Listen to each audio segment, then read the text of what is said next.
como saben, la sección clínica de Madrid, el NUCEP, pertenece a la red de formación continuada del Instituto del Campo Freudiano en España. Este año se celebran los 20 años de su existencia y es en este contexto que se han organizado una serie de debates, de las cuales este es el segundo, en el cual trabajaremos comienzos de análisis. También, como saben, el NUCEP brinda una formación sistemática en la teoría y en la práctica psicoanalítica, proporcionando las bases para la formación de los psicoanalistas en la orientación lacaniana, siguiendo los principios que establece la Escuela Lacaniana de Psicoanálisis de España, la Fundación del Campo Freudiano y la Asociación Mundial de Psicoanálisis, a la cual la Escuela Lacaniana de Psicoanálisis de España pertenece. Desde entonces, desde hace 20 años, se han formado cientos de participantes. NUCEP ha tenido muchísimos participantes, cientos de ellos, que han recibido un conocimiento ordenado de los conceptos fundamentales del psicoanálisis. Decirles que las enseñanzas de este periodo 2020-2021 están a punto de comenzar y por lo tanto los animamos a inscribirse en las mismas. Dada la posibilidad de hacerlo también por Zoom, tenemos la pandemia trae también esta cierta ventaja de poder escuchar la formación o participar de la formación del NUCEP a través de a través de Internet. Así que los animamos a inscribirse en las actividades y en la formación del NUCEP. Este debate, como dije, nos interesa interrogar el comienzo de un análisis. ¿Cuándo comienza un análisis? ¿Cómo comienza un análisis? ¿Puede hacer algo el analista para favorecer el inicio de un análisis? ¿Hay alguna diferencia entre comenzar un análisis y la entrada en análisis? ¿Cuál sería? ¿Cuál es la función de las llamadas entrevistas preliminares? En las 3 intervenciones que hoy van a escuchar, se abordarán estos interrogantes. Y luego vamos a tener un periodo, yo creo que amplio, de debate. La idea que hemos tenido es comenzar de la siguiente manera. Primero va a hablar Mónica Unterberger, después voy a hablar yo, Joaquín Caretti, y después va a hablar finalmente Ana Rundahl. Mónica Unterberger es psicoanalista en Madrid, miembro de la Escuela Lacaniana de Psicoanálisis, docente del NUCEP, miembro de la Asociación Mundial de Psicoanálisis también. Bueno, le pido que tome la palabra, así vamos a escuchar su intervención. Bueno, buenas noches a todos, buenas noches por este lado, pero buenas tardes para todos los que están del otro lado del océano, y realmente decirles a todos los participantes y colegas que es un gusto para mí y un honor participar con todos ustedes desde la sección clínica NUCEP, como he indicado, como he hablado en forma muy extensa, ha dicho ya todos los puntos de nuestro trabajo aquí en el NUCEP, la sección clínica de Madrid. Es un gusto para mí fundamentalmente porque compartir con ustedes la fuerza conceptual del discurso analítico de la orientación lacaniana. Esta vez, una vez más podemos decir, ya lo señaló también Joaquín, estamos preparados para empezar la transmisión de su enseñanza en este curso, que es un curso atípico, es planetario prácticamente, pero es un curso atípico y que fundamentalmente gracias, ya se dijo aquí, al Zoom, podemos hacer estos intercambios y compartir esta enseñanza, esta transmisión y esta apertura del curso de formación y enseñanza. Quiero recordar justamente que esta enseñanza ya viene manteniéndose desde hace 20 años, lo cual me parece que dice bastante del trabajo realizado y también de la formación de los distintos analistas que se han ido formando durante todo este tiempo. Bueno, entonces, dichas estas palabras así de entrada, voy a comenzar con dar primero una pequeña entrada previa a lo que es el tema que nos reúne hoy, que es el de comienzos de análisis, y es fundamentalmente porque hace un tiempo me está interrogando a mí personalmente, porque esto ya es algo que funciona, que está, digamos, en todo lo que son las conversaciones y los problemas mismos de lo que nos ocupamos en psicoanálisis, pero una pregunta para mí es justamente la cuestión de las clasificaciones y los diagnósticos actualmente. Entonces voy a dar un paseo mínimo, rápido por ahí, para después introducirme en la cuestión específica de los comienzos de análisis. Entonces, la actualidad del estado de la civilización justamente me inclina en esta intervención de comienzos de análisis a interrogar a qué sirve el uso que se hace de los diagnósticos y las clasificaciones. Sin duda, esto que está sucediendo, el uso que se hace de acuerdo a lo que pasa en el mundo, lleva a que cada vez se trate, como dice Éric Laurent, que lo cito, del momento actual de la clínica del síntoma. De eso es una cuestión que tenemos siempre, digamos, sobre la mesa para estar advertidos. Entrar en los inicios del tratamiento de Freud de 1912 es encontrar no solo indicaciones relativas a la definición de lo que es psicoanálisis, lo que no lo es, sino advertencias relativas a, lo cito, no errar el diagnóstico. Para ello, nos dice Freud, hace falta, lo cito, un tiempo de entrevistas, ya que estas son el único medio de prueba de que disponemos para llegar a conocer el caso y decidir si le es aplicable el psicoanálisis.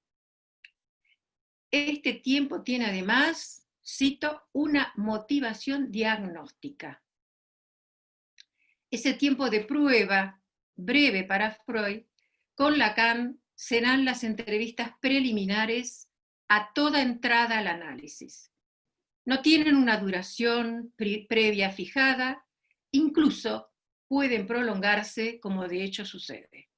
Y en la actualidad incluso más. Esa motivación diagnóstica está presente también en Lacan. En una larga cita en ese texto, Freud nos advierte del valor del que dota el diagnóstico y las clasificaciones. Dice, no todo síntoma equivale a la estructura. El hecho de que haya identificaciones histéricas u obsesivas no hacen a la neurosis como estructura. Punto importante. Es una indicación preciosa, porque esta advertencia tiene en nuestra época actual toda su vigencia.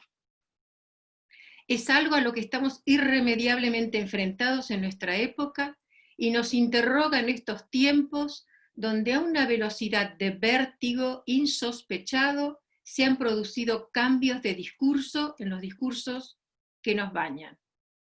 Cambios que inciden en la subjetividad y se presentan bajo nuevas formas sintomáticas que nos llevan justamente a interrogar el estado de la teoría de la clínica del síntoma.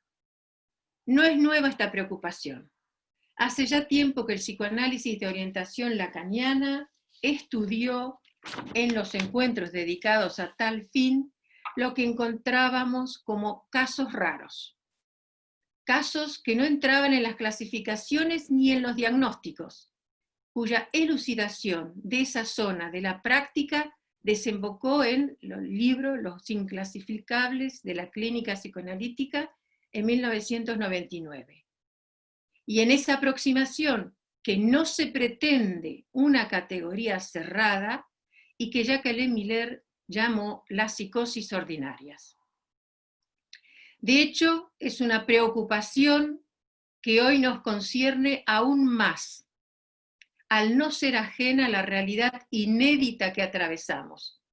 Ese real de un virus del que además de poner patas arriba el lazo social, la economía, tiene efectos mortíferos sobre la vida, sobre el cuerpo que se tiene y nos tiene. Instantes de conmoción que sin dudas traerán, por las variables presentes durante su actividad, mutaciones sobre el parletre que aún desconocemos. Presencia de un real que ya ha incidido sobre una de las condiciones sine qua non de encuentro entre analizante y analista, como lo es la presencia de los cuerpos en la experiencia analítica. En efecto, nos enseña que toda clínica implica el encuentro con lo real. Eso que Freud, en un momento agudo de presencia de lo real, descubrió como el malestar en el corazón de la civilización, nos sirve para afirmar que cada civilización tiene un síntoma al que responde la clínica del síntoma del momento. Éric Laurent al respecto comenta: ante este estado de la civilización, no sabemos cuáles serán los nuevos síntomas que organicen la distribución del goce en nuestra civilización. Cierro la cita.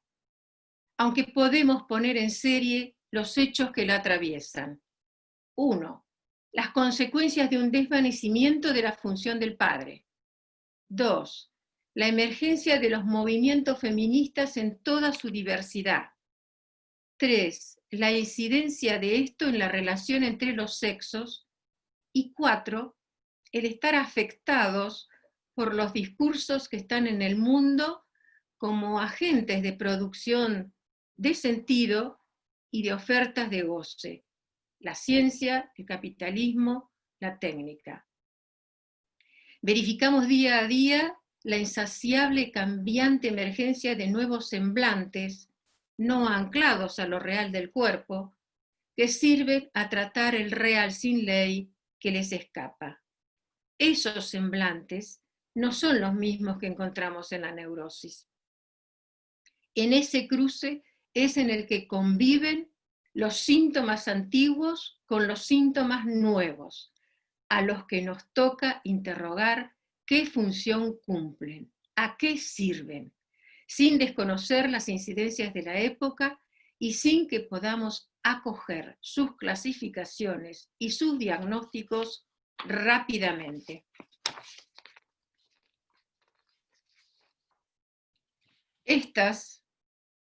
Las clasificaciones, los diagnósticos, conllevan un uso ético que conviene destacar. A veces se usan como abuso de saber, para alojar ahí lo que las descarga de un no saber clínico, además de estigmatizar al sujeto por un trastorno o un síntoma de la estructura.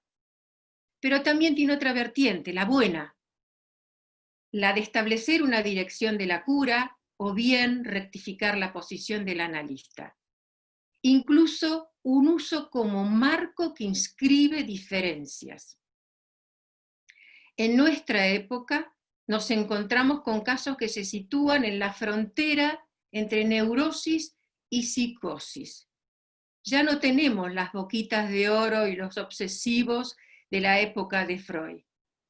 Y son estos casos los que agujerean las clasificaciones y los diagnósticos. Es uno de los problemas con los que nos enfrentamos en nuestra clínica, y no se trata de que no haya un límite como el que establece neurosis, psicosis, incluso perversión, sino que en ellas siempre hay algo que o bien desborda ese límite o falta. Miller lo dice muy claramente: toda clasificación bien hecha debe incluir la clase de los inclasificables. Son esos inclasificables los que los convierten en una zona de la práctica que ofrece dificultades en la dirección de la cura, en la maniobra de la transferencia. Recordemos que tiempo atrás a esta zona de la práctica y desde distintas escuelas se llamó borderline, estado frontera, estados límites, justamente por entrar en una zona en un borde que se acercaba a la neurosis a veces y otras a la psicosis. Y por poner a prueba al máximo el deseo del analista y hacer límite a la teoría psicoanalítica. Abro tan solo el problema sin avanzar por lo que nos interesa respecto a los comienzos de análisis en esta época. Jacques-Miller caracteriza justamente el modo de goce contemporáneo en términos, cito, estamos ante un nuevo régimen del otro. De eso tenemos que estar advertidos en nuestra práctica. Lo dejo ahí. Los comienzos. Al principio de las entrevistas partimos de la idea que el síntoma que trae a un análisis está hecho de sustitutos de lo olvidado y que tiene sus raíces en la historia de sus identificaciones y fijaciones de goce allí enlazadas. La tarea a la que un analista está presto es a la regla de oro de la asociación libre del analizante, que es la menos libre, dado que la materialidad del lenguaje y sus leyes sirven al enmascaramiento del punto traumático configurado en al menos dos tiempos primeros. Uno, el traumatismo del encuentro con la lengua sin sentido. El otro, el acontecimiento de goce localizado en el cuerpo como impacto de ese encuentro. Es lo que reencontramos en el síntoma mudo bajo la forma de modo en que el sujeto goza de su inconsciente, sin saber que goza, sin saber de qué está hecho ese nudo. ¿Cuándo viene a consultar? Cuando algo se abre, se desestabiliza. Momentos de crisis, de pérdidas. Viene por algo que no va bien en su pensamiento, en el campo de su realidad, en su cuerpo. Desconoce cómo salir de ese estado de malestar. Eso que lo trae puede ser un síntoma, pero también un fenómeno, un trastorno. Formas que toma el malestar y que en el dispositivo analítico se enmarcan bajo los efectos de la transferencia y que pueden alcanzar el estatuto de síntoma analítico a descifrar el sentido que porta y como ver el goce que le da soporte. Pero ese paso, que va de las entrevistas preliminares con los que comienza un proceso, es el que dará o no lugar a una entrada en análisis. Los comienzos son tan variados como diversas son las demandas, pero ciertamente que sin demanda no hay comienzo. La oferta de hablar, recordaba Lacan, crea demanda. Aún habría que añadir que la entrada en el dispositivo analítico no asegura ni su continuidad ni su resolución. Las entrevistas sirven para situar la posición del sujeto en la estructura y establecer la relación que los síntomas mantienen con lo real de la estructura. Más aún hoy, que cada vez con más frecuencias vemos casos en los que no es fácil decidir de qué lado se inscriben, si en la neurosis, en la psicosis o más bien en una zona ni neurosis ni psicosis. Las entrevistas sirven en ese tiempo inicial al establecimiento de la transferencia y cuyos signos son brújula que orienta. Laurent decía con respecto a la transferencia, es un instrumento epistemológico. En el comienzo está la transferencia. Mejor dicho, el amor de transferencia es el comienzo, sin la cual no hay ninguna posibilidad de tratamiento de lo real en los casos graves y siempre en todos los casos de la neurosis. Sin reglas que fijen normas, pero no sin principios, son las entrevistas preliminares, que es el de responder al tiempo que hace falta para producir una entrada en análisis. Un tiempo en el que se muestra cuáles son los partenaires del sujeto, con qué cartas juega su partida, y si esos semblantes que lo representan se enganchan a lo real del cuerpo, o bien son simulacros que hacen como si lo fuera. El estado de malestar con el que alguien llega a un analista y del que se queja aún no es idéntico al síntoma tal que sirva a saber algo de ese no sabido, conjurado en una equivocación que se conjugó sin estar al alcance del sujeto, pero de la cual él resulta instituido.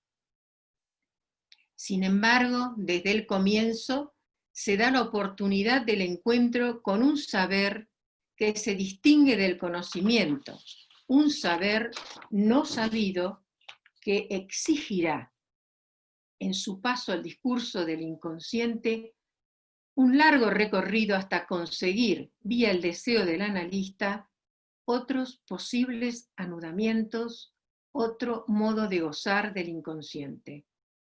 Del lado del analista, las entrevistas preliminares sirven a desvelar la posición ética del sujeto que consulta y permite sostener la ética del psicoanálisis cuando, como ocurre a veces, no todo ni hay que escucharlo, ni se puede sostener una escucha ante cualquier posición subjetiva que desvíe la ética del psicoanálisis.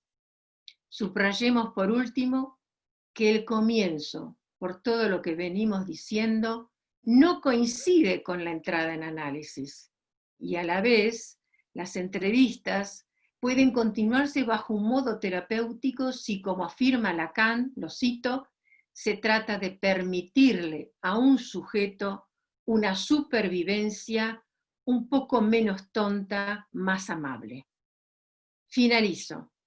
Los casos célebres de Freud son la mostración paradigmática de los síntomas propios de la época de una función del nombre del padre y sus efectos de sintomatización, de la cual hemos aprendido todo lo que sabemos de la histeria, de la obsesión, la fobia y de aquellos que también en esa época se escapan de ese marco preciso. Hoy el nuevo régimen del otro que caracteriza nuestra civilización nos convoca a elucidar los síntomas nuevos emergidos de la incidencia de lo que opera como discurso del amo sin el nombre del padre o con sus simulacros o suplencias. Bueno, este es y ha sido el interés de mi intervención hoy, apretadísima, a los que se inician en el discurso del psicoanálisis de orientación lacaniana. Un discurso que, como lo expresara Lacan, creo que hay que subrayarlo, es aún un discurso por descubrir. Muchas gracias, Mónica. Ya pueden ir pensando las preguntas a partir de las intervenciones. Mónica ya ha hecho la suya. Hay una multiplicidad de formas de comienzo de un análisis. Sin embargo, estas formas se acompañan de algo que es una constante. Tenemos lo múltiple y lo constante. Lo que es constante, un segundito.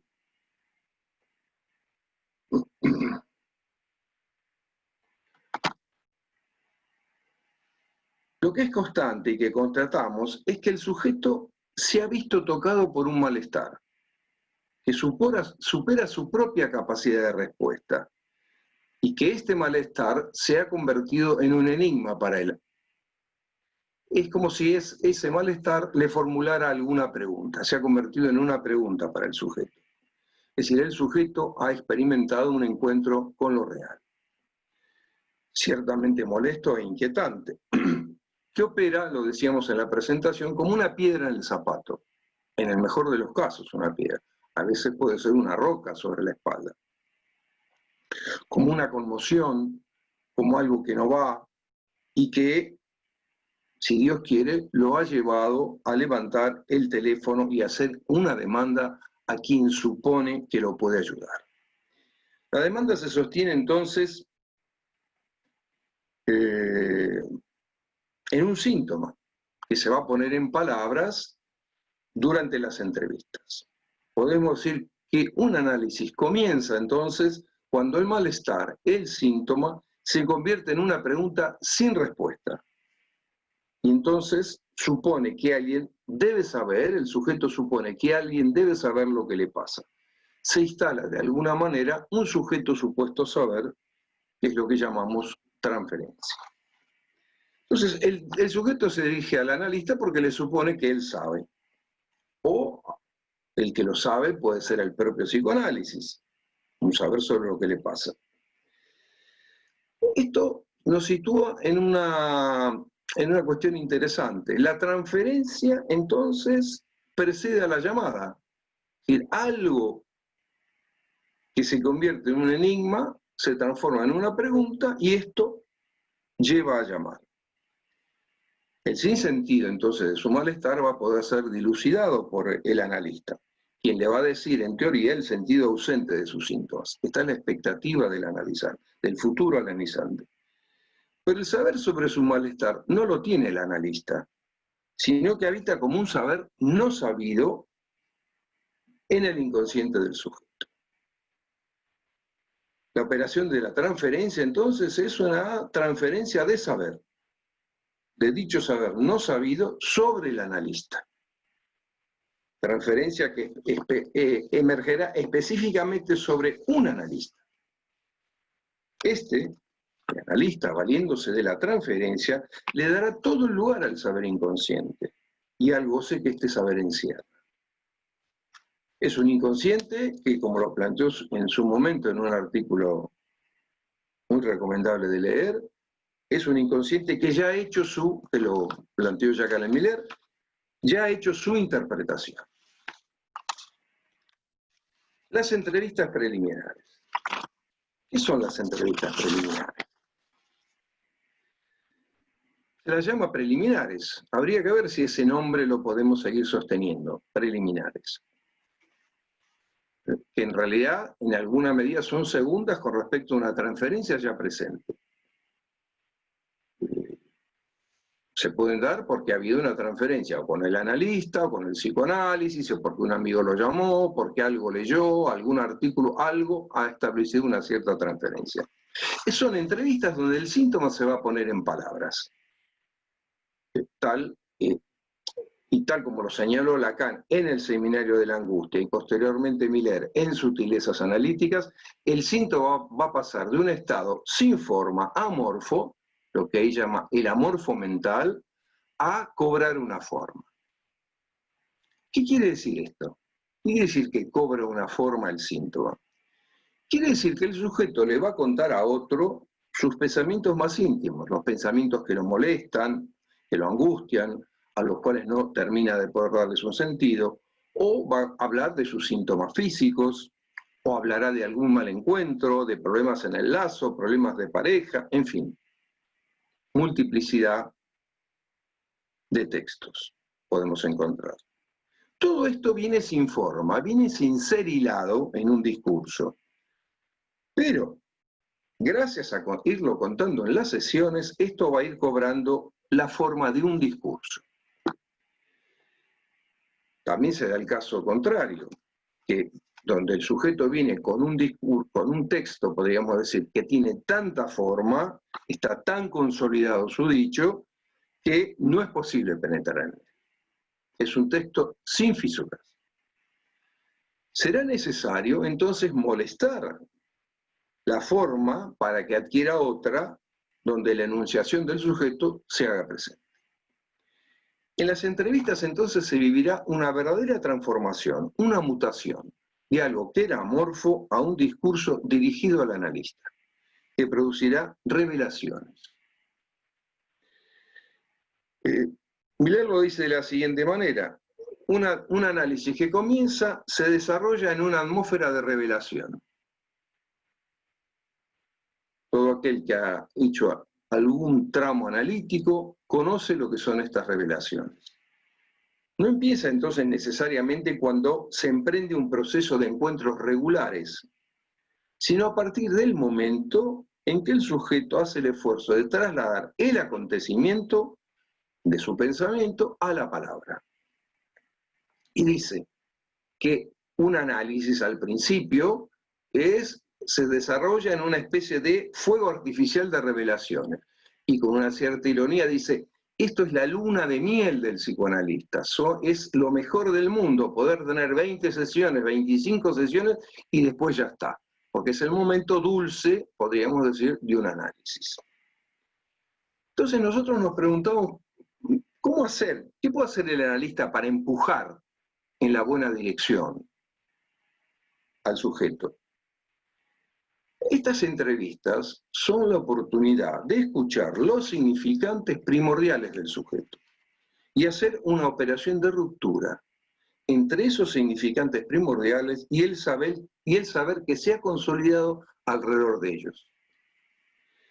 Se trata entonces de ir aislando estos significantes amos los llamamos, de la cadena conocida de explicaciones que los van enmarcando. Se trata de dejarlos solos a estos significantes para que puedan soltar algo de la satisfacción que los habita, de la marca de goce que son ellos mismos y que son la causa de la repetición, de que los síntomas se repitan. Podríamos decir que esta operación es una operación de desconcierto del sujeto, que lo va a quitar del discurso habitual y lo va a introducir en el enigma de su propio inconsciente. Es decir, si uno lo pudiera escribir ahora, pondría un significante 1, el significante amo, y una ruptura con lo que sigue del discurso, con lo que sigue de las palabras. Se trata de dejarlo solo a este significante. Ahora, una de las preguntas, yo creo que todo analista se la ha hecho, ¿no? ¿Cómo reconoce el analista a estos significantes de entre el enjambre de las palabras? ¿Cómo los detecta? Bueno, una posibilidad es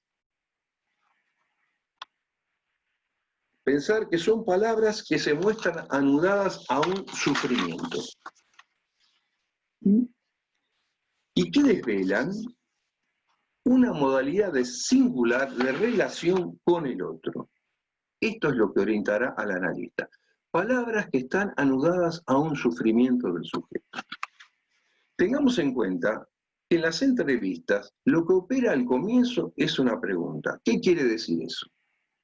La pregunta clásica que lleva a un sujeto al análisis. Es una pregunta por el sentido ausente del síntoma. Pero al analista también lo orienta desde el inicio otra pregunta. ¿Qué goza hay? ¿Cuál es el goce que está comprometido en ese síntoma que trae el sujeto al análisis? Tanto Freud como Lacan van a asignar un lugar esencial a las entrevistas preliminares, como planteó recién Mónica Unterberger. Freud lo dice claramente en la iniciación del tratamiento.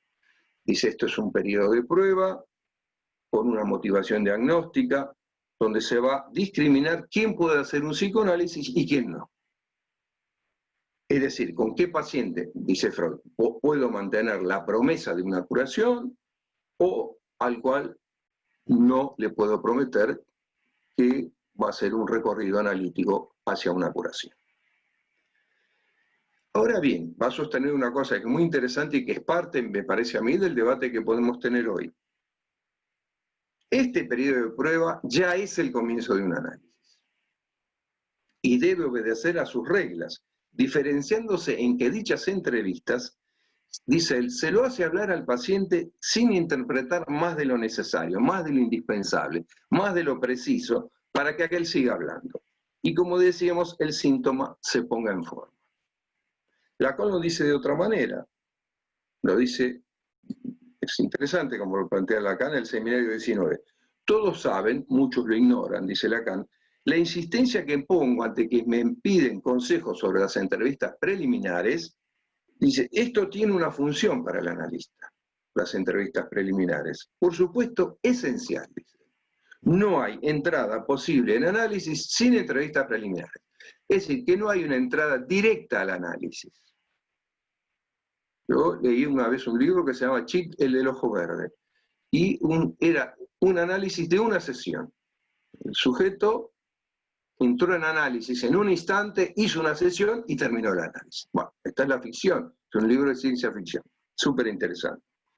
Lo que nosotros vivimos cotidianamente no es así. Es una función esencial para la entrada en análisis, las entrevistas preliminares. Se escucha entonces, tanto para Freud como para Lacan, que ponen las entrevistas preliminares como una condición de entrada en análisis. Es un paso que no se puede saltar. Es preciso, entonces, el trabajo de las entrevistas para entrar en un análisis. Pero esto quiere decir que algo tiene que suceder en las entrevistas preliminares para que se den las condiciones necesarias para la entrada. Por lo tanto, no existe una línea continua entre las entrevistas preliminares y el análisis mismo. Es un lugar, lo podemos decir, donde se va a valorar de alguna manera la posibilidad del sujeto de sostener la apuesta analítica. ¿Y qué es la apuesta analítica? La apuesta analítica es poder comprobar que el sujeto asocia libremente, que el sujeto puede llevar al análisis la producción de sus significantes amos, de sus propios textos. Es decir, es el tiempo entonces donde se investiga si el sujeto se hace responsable de su malestar o no. Si se lo atribuye a otro o finalmente, mediante una operación, él se hace responsable de su propio malestar. Entonces, se va a verificar la disposición del sujeto para acceder a al saber de su propio inconsciente. Saber no sabido, obviamente. Y son la condición necesaria, entonces, para lanzar el dispositivo analítico, que, como sabemos, es una terapéutica que no es como la demás. ¿Qué hace el analista durante las entrevistas preliminares? Entonces, el analista, en una época lo decías, ahora hace mucho que yo no lo escucho, pero en una época se decía de la siguiente manera: el analista va a interrogar lo evidente, lo que es obvio, mostrando desde el inicio la diferencia que hay entre hablar con cualquiera y hacerlo con un analista. El analista no da nada, por supuesto, no acepta la complicidad imaginaria sobre el sentido del dicho, sino que apunta que los dichos pueden querer decir otra cosa que lo que aparenta. Entonces, en el análisis no se da por sentado nada. La propia pregunta que hace el analista instala el inconsciente y apunta a la división subjetiva, marcando la diferencia entre el enunciado, lo que digo, y la enunciación. Lo que en mi decir se dice sin que yo lo sepa. La pregunta sería: sí, usted dice esto, pero ¿qué quiere decir con ello? La interrogación, entonces, es hija del malentendido y hace volver al sujeto sobre su propio texto, a escucharse y a interrogarse sobre lo que dijo. Esto va a favorecer claramente la emergencia de la interferencia sobre el analista, no sobre el discurso analítico, no sobre un texto, no sobre un amigo, sobre el analista, como depositario entonces de lo que llamamos sujeto supuesto saber. Y va señalando que lo que el sujeto dice puede tener un sentido diferente o un sentido simplemente. Miller lo dice de la siguiente manera: solo es posible de convencer al paciente de nuestra capacidad de entender introduciendo el malentendido. Es muy bonita eso, parece una paradoja, ¿no? Solo puedo convencer al paciente de nuestra capacidad de entender introduciendo el malentendido. Hay que señalar que esta interrogación, que es un arma del analista, no es un mero recurso técnico, que se transmitiría a los futuros analistas de la siguiente manera, ¿no? Como por ejemplo, si hubiera en un frontispicio de la escuela algo que dijera: deben interrogar lo evidente, pues esto favorece la instalación de la transferencia. No. Dicha necesidad interrogativa tiene un sostén ético, ya que el analista no sabe nada del sujeto que lo viene a consultar, ni comprende los textos del paciente. El analista rechaza radicalmente la comprensión como forma de abordar el dicho del paciente. Hay dos peligros que señala Lacan. Uno, interesante, es no ser lo suficientemente curiosos. Que el analista haya perdido la curiosidad. Y el otro es el de comprender. Lo dice de la siguiente manera. Dice, las puertas de la comprensión analítica se abren en base a un cierto rechazo de la comprensión. Va a diferenciar entonces la comprensión del sentido común de la comprensión analítica. El analista entonces va a suspender su saber teórico, pues este no le sirve para saber a priori y de modo universal lo que al paciente le aqueja. No lo encaja en una categoría del paciente. De algo habló esto Mónica al principio. Esta posición de ignorancia no implica que el analista no sabe. El analista tiene que saber mucho, tiene que estudiar mucho, toda la vida, sino que se coloca en una posición de ignorancia que espera lo nuevo que va a ocurrir. Suspende su saber. Lacan lo dice en los escritos técnicos, dice, si es cierto que nuestro saber acude en el auxilio de la ignorancia del analizado, no por ello dejamos de estar nosotros también en la ignorancia, en tanto ignoramos la constelación simbólica que yace en el inconsciente del sujeto. Es el analista el que introduce la ignorancia en las entrevistas preliminares, al introducir como polo la búsqueda de la verdad. Esta ignorancia del sujeto, esto también es otra cuestión a debatir y me parece interesante, en realidad no es una verdadera ignorancia, sino que habría que precisarla como un verdadero desconocimiento constituido en el proceso de la Verneinung, que es el famoso ejemplo que nos trae Freud, creo que es en el artículo de la negación, cuando un paciente le dice, esta que del sueño no es mi madre, y Freud dice, es su madre. Ya que desconocimiento no es ignorancia, pues el desconocimiento implica un cierto conocimiento de lo que se tiene que desconocer. Es importante señalar que en las entrevistas emerge la abstención por parte del analista, tanto del juicio moral como del juicio pragmático. Ni valorar moralmente lo que el paciente hace, ni decir lo que hay que hacer para mejorar su vida, o para que se consigan efectos analíticos.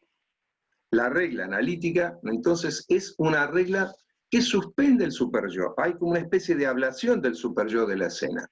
Y se instala otro superyo, que es el superyo analítico, que implica la exigencia de la asociación libre de decir la verdad, de decir todo lo que se le pasa por la cabeza.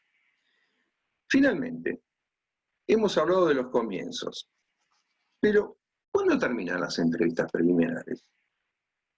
¿Hay alguna diferencia entre el comienzo y lo que llamamos la entrada en análisis? ¿Qué nos indicaría esta entrada?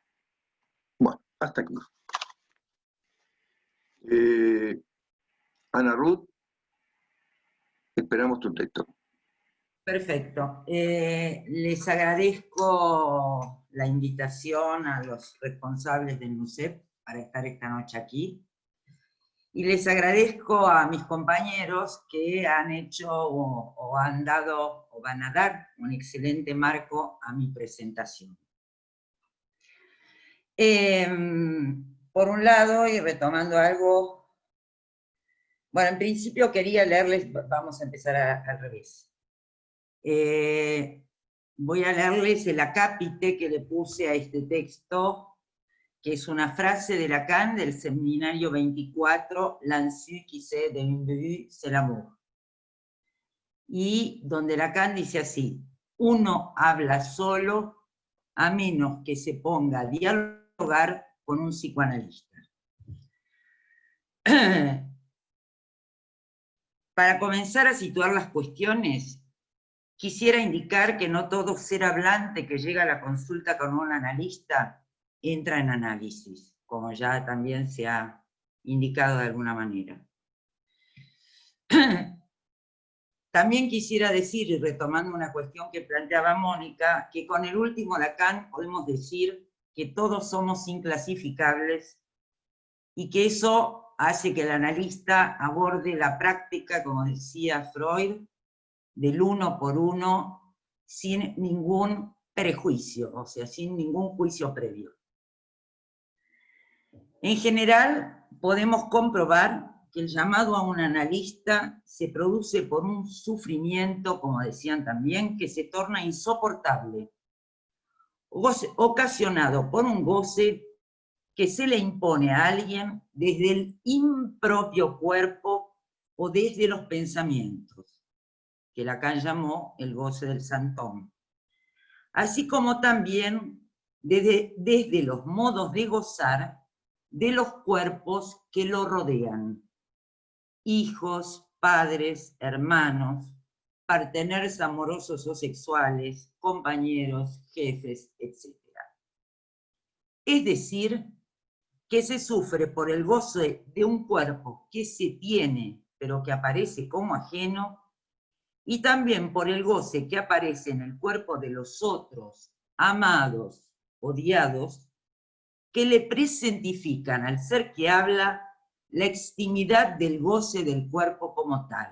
Como ya se dijo, el momento de llamado a un analista da cuenta también de que alguna contingencia produjo un desenganche sintomático, ¿sí? El que llega viene desanudado del goce real del cuerpo, nos dice Lacan, que desestabiliza el equilibrio en que se mantenía la vida de ese que habla hasta ese momento. Cuando eso ya no marcha, aparece entonces la insatisfacción, la tristeza, los síntomas, las inhibiciones, los olvidos, los recuerdos, los miedos o la angustia. Y en el mejor de los casos, se recurre a un analista. ¿Y cuál es la demanda que se le dirige? La demanda es la de hacer desaparecer el sufrimiento y en lo posible mágicamente. Por ejemplo, a través de una pastilla, un medicamento. Y además, la de llevarlo a un estado de felicidad, dado que este es un ideal ancestral que el discurso imperante en el mercado no se priva de vender por todos los medios. Pero la demanda que subyace siempre a toda demanda proferida es la demanda de amor, incluso bajo la forma de la demanda de significación o sentido. Y es por eso que Freud hablaba de la regla de abstinencia para el analista, y Lacan afirmaba que no hay que responder a la demanda. Pero ese sufrimiento que deriva en la demanda debe ponerse en forma bajo transferencia.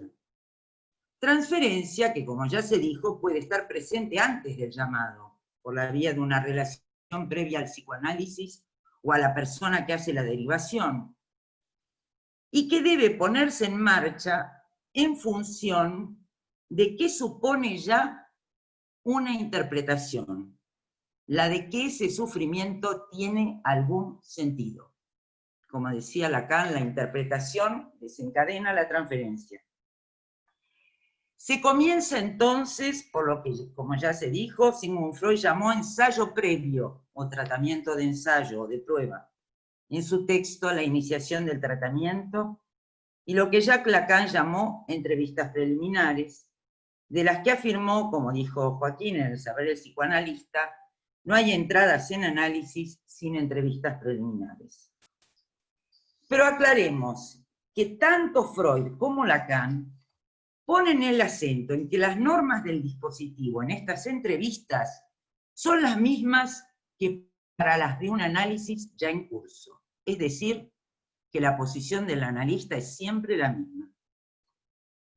Por la vía del amor, que es siempre de transferencia, se comienza a tejer entonces un lazo durante esas entrevistas preliminares, ya que es el amor el que suple la ausencia de relación entre las palabras y las cosas y entre los seres hablantes entre sí. Y al mismo tiempo es lo que posibilita la puesta en su lugar de un discurso que supla esa ausencia. Lo que Sigmund Freud denominó transferencia, incluso neurosis de transferencia, y que Jacques Lacan desarrolló por la vía del sujeto supuesto saber, supone el camino que va del amor al saber, y más allá, al goce del cuerpo, trayecto que tiene por efecto un sujeto en tanto falta en ser, y por eso hay una demanda de ser, que es la demanda de amor, y un producto que es el goce segregado, que no por eso deja de ser signo de un goce innombrable, proceso que da cuenta de la posición de un tercero, el gran otro como lugar del inconsciente. Eso quiere decir que para que haya una entrada en análisis, tiene que haber un síntoma puesto en forma bajo transferencia. Este lazo transferencial inaugural es lo que con Lacan llamamos discurso del inconsciente o discurso del amo. Es decir, que como ya se dijo antes, la entrada en análisis supone una discontinuidad, un umbral a atravesar. El que llega ante un analista llega hablando el discurso corriente, dice Lacan. El discurso o el disco de uso corriente, hablando como un chorlito, como decía en el seminario 20. Creyéndose dueño de su ser, sin saber que repite una y la misma cosa todo el tiempo. El S1 que está en el principio del síntoma, puro enigma que remite entonces al modo de gozar del inconsciente, en tanto la lengua, no el lenguaje, el inconsciente real, en tanto éste lo determina. Eso es lo que se hace presente en el desenganche que causa el sufrimiento, y con el que se dirige al analista, cuyo lugar, buen lugar, es el de destinatario de todo lo que allí se diga, es decir, el de S2, para permitir la puesta en función del tercero, es decir, del discurso del inconsciente como otro con mayúscula lugar. Esto implica que el inconsciente se posiciona en el entre dos analista-analizante. Y no solo eso, porque esto supone también un anudamiento de lo real, lo simbólico y lo imaginario diferente por la aparición de ese S1 enigmático del síntoma que hace signo ahí. Que el analista se ubique en principio en el lugar de S2 no quiere decir que él sea portador de ningún saber, sino que por el hecho de que él ocupe ese lugar, hay un efecto, el sujeto dividido, que no es otro que el sujeto supuesto saber, en tanto que sujeto del inconsciente. Sin olvidar que esta máquina, que es el discurso del inconsciente, funciona por el goce, ya que no hay discurso más que por el goce, dice Lacan en el seminario 17. Por el goce, entonces, que se produce por el solo hecho de hablar. Pero esto necesita tiempo para desplegarse. Además, el analista, por el acto analítico, empuja al sujeto al trabajo desde el discurso que le es propio, el discurso analítico. Discurso que pone en acto el corte entre S1 y S2. De este modo, el sujeto supuesto saber se manifiesta en las formaciones del inconsciente. Sueños, lapsus, actos fallidos, chistes, olvidos, recuerdos, miedos y síntomas. Pero en estas formaciones también se manifiestan los tropiezos con la piedra de lo real, el hueso del análisis del que nos hablaba Miller, que funcionan como topes para el sentido, tal como sucede con el ombligo en el sueño, por ejemplo. Real que remite a la pulsión o al goce sin ley, que en el lenguaje se manifiesta como lo imposible de decir. En tanto se produzcan y sorprendan al hablante, estas producciones funcionan como interpretaciones del inconsciente para el que habla, en tanto y en cuanto él les otorga un sentido. Y estas interpretaciones del inconsciente no son otra cosa que ficciones del fantasma que recubren el agujero real de la causa por siempre perdida. De la causa de goce del cuerpo, si se quiere. Aquí debemos hacer notar que para situar esta entrada ligada a la puesta en función del discurso del inconsciente, debemos estar orientados por el fin del análisis, que no es otro que el de confrontarnos con lo real del goce del cuerpo parlante, Santón, y llegar a poder arreglárnoslas con él. Les daré un ejemplo breve que podrán leer desplegado en mi libro Problemas de Aprendizaje y Psicoanálisis.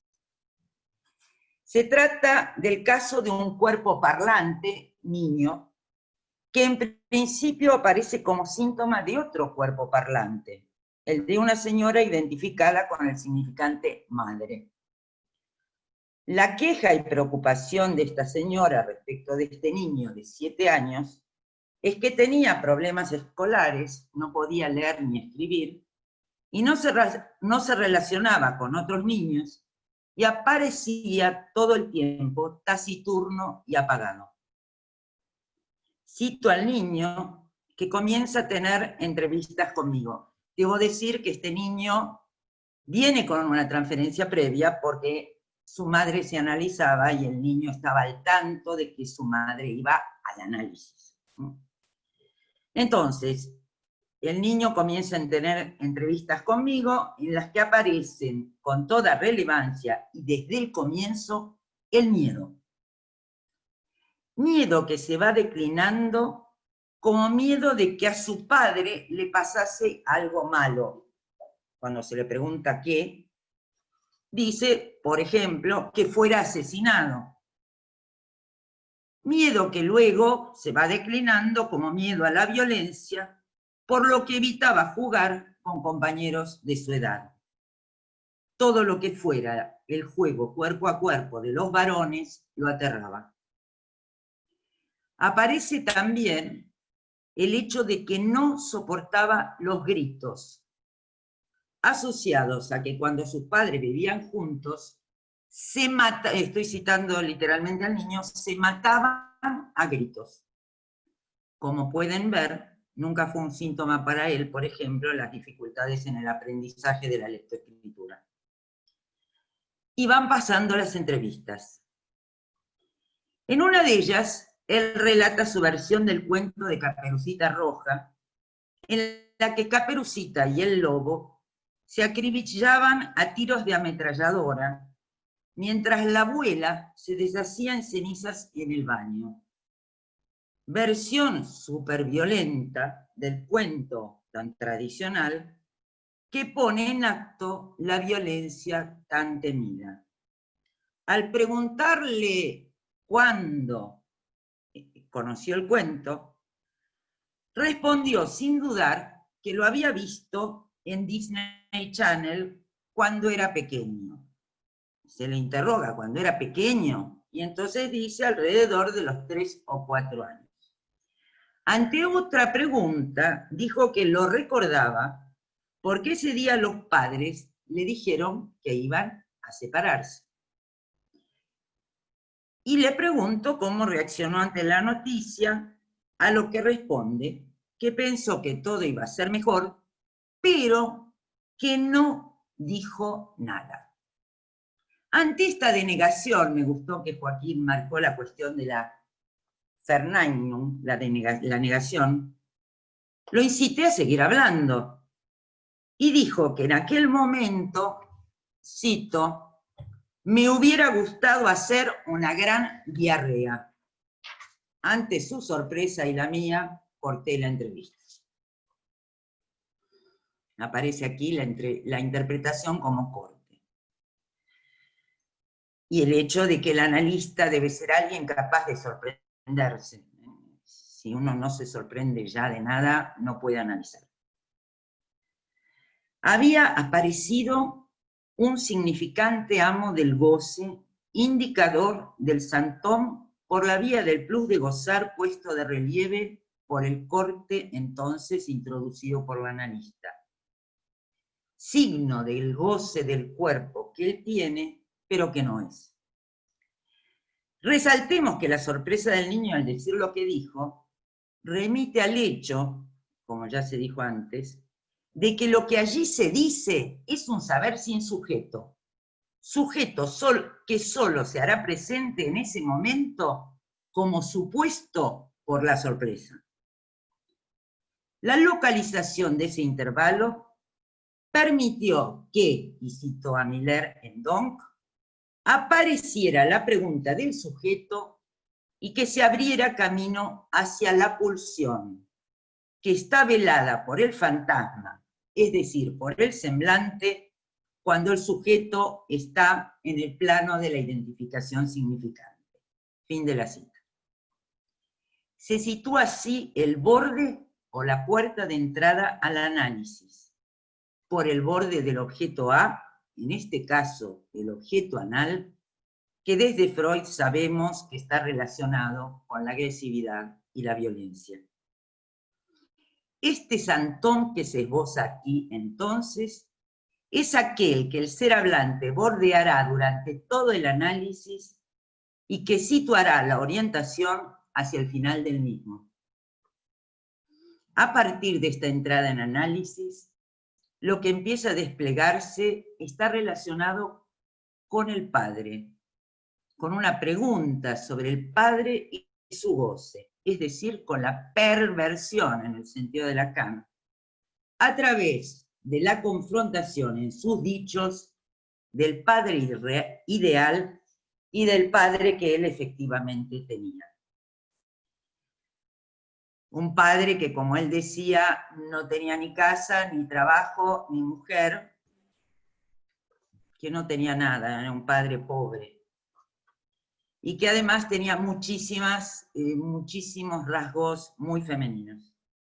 Esto termina por situarse como una pregunta, también bajo la forma de otra denegación, en relación con un compañero de la escuela. ¿No es Trolli?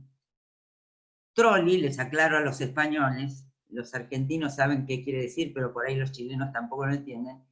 Trolli es el diminutivo de trolo. Trolo, en lenguaje coloquial argentino o porteño, significa homosexual. A partir de este momento vemos transformarse el miedo en angustia, condición por otra parte del trabajo analizante, ya que mientras el miedo inhibe, la angustia en tanto signo de la causa perdida es motor. Este nuevo anudamiento que se produce por la entrada en análisis, un nuevo anudamiento donde el analista hace semblant o es semblante de síntoma, este nuevo anudamiento conlleva la desaparición de sus supuestos problemas escolares y el comienzo de una relación largamente anhelada con sus pares. Pero el trabajo analítico siguió su derrotero por bastante tiempo más, orientado por el real del goce situado en esta entrada. Y me detengo acá. Bueno, muchas gracias, Ana Ruth. Vamos a ir cerrando, dada la hora que es. Pues sí. Señalar que el psicoanálisis trabaja con la dificultad. Hoy tenemos la dificultad de encontrarnos en presencia, tanto aquí como en las consultas. Cada lugar tiene su particularidad. Por eso este año en el UCEP lo hemos planteado como un año a través de la modalidad online, que pensamos que no lo hemos debatido, pero también la transmisión del psicoanálisis, normalmente y históricamente toda transmisión se ha hecho en presencia. Aquí estamos trabajando de una manera diferente. Y vemos de alguna manera, por ejemplo, hoy lo hemos constatado, que es posible hacer una transmisión del psicoanálisis en la modalidad online. Y que incluso esto nos permite encuentros insólitos, inesperados, totalmente entrañables con colegas que vemos a lo mejor de años, de cada 2 años por los congresos, que sin embargo a través de esta modalidad nos encontramos, podemos conversar y saber lo que piensan. Bueno, animo a los que tengan ganas de estudiar psicoanálisis a inscribirse en el próximo curso de la sección Clínica de Madrid en UCEP.